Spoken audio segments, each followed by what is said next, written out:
This is the most photographed explosion in history. 700 cameras were pointed at it. They still did not show you everything. The summer of 1946. The war is over. The atomic age is 10 months old. The United States Navy wants an answer to a single question. Can a fleet survive an atomic bomb? To find out, it builds a target. More than 90 warships, anchored in a lagoon in the middle of the Pacific. Captured, surrendered, and surplus, a ghost fleet. The Japanese battleship Nagato. The German cruiser Prinz Eugen. The carrier Saratoga. Warships that had survived the war, some enemy, some their own, brought here only to be destroyed. 42,000 men. One task force, under one admiral, William Blandy. On the decks, they tied down live animals, pigs, goats, and rats, to measure what the bomb would do to the living. Hundreds of them, left aboard. And cameras. For this, the Navy gathered close to half of the world's film supply for the year. 500 cameramen. 700 cameras. Whatever happened here would be recorded from every angle. But the lagoon had not always been empty. 167 people lived on Bikini. In February, a naval officer named Ben Wyatt asked them to leave, temporarily, so the bomb could be tested. The footage of that moment was staged, reenacted for the Navy's cameras, weeks after the fact. Their leader, a man called Judah, gave an answer. On the 7th of March, they were put aboard landing craft and carried to another island, 100 miles away. Then the fleet moved into the water where they had lived. The price was paid before the first bomb ever fell. The first test came on the 1st of July. A B-29 dropped a single bomb over the anchored fleet. It burst about 500 feet up, a mushroom cloud, like the one over Hiroshima. Around 23 kilotons. The bomb missed its aim point by close to half a mile. The reason was never fully explained.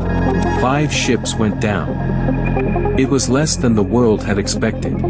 24 days later, they tried again. Baker would be nothing like the first. This time, the bomb went into the water. 90 feet down, slung beneath a landing craft. 8:35 in the morning. Roughly 2 million tons of water. Nearly a mile and a half high.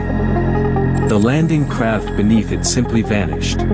Battleships were thrown like toys. Then the column fell back into the sea, and rolled outward across the fleet. No one had planned for what that water was carrying. The carrier Saratoga had lived through Able. About 7.5 hours after Baker, she went down, and the cameras were still running. The battleship Arkansas was gone. The Nagato slipped under in the dark a few nights later. Around 10 ships lay on the bottom. The rest were contaminated. The survivors were beyond saving. Over the years that followed, most were towed out to sea and sunk. The Prinz Eugen had survived both blasts.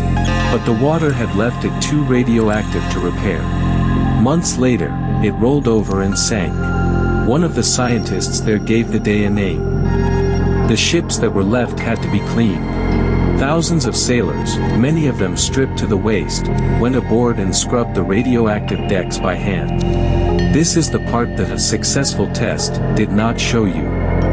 Radiation is invisible, and there was no proper way to measure the dose these men were taking, so the true cost was never fully known. The officer in charge of radiological safety, Colonel Stafford Warren, gave the effort a verdict, and demanded it stop. The third test was cancelled. The ships could not be made clean. On the 10th of August, the operation was shut down. 2 years later, a young doctor who had been there told the public what he had seen. His account became a bestseller. For the first time, the country read what the test had cost. That same summer, a designer in Paris named a swimsuit after the atoll. The world remembered the word bikini. It did not remember the people it belonged to. The island they were sent to was a sixth the size of home. By the next winter, they were starving. Temporary had quietly become something else. In 1948 they were moved again, and then again. They never went home. Bikini is still not safe to live on today. The world was shown the explosion. These are the people it cost.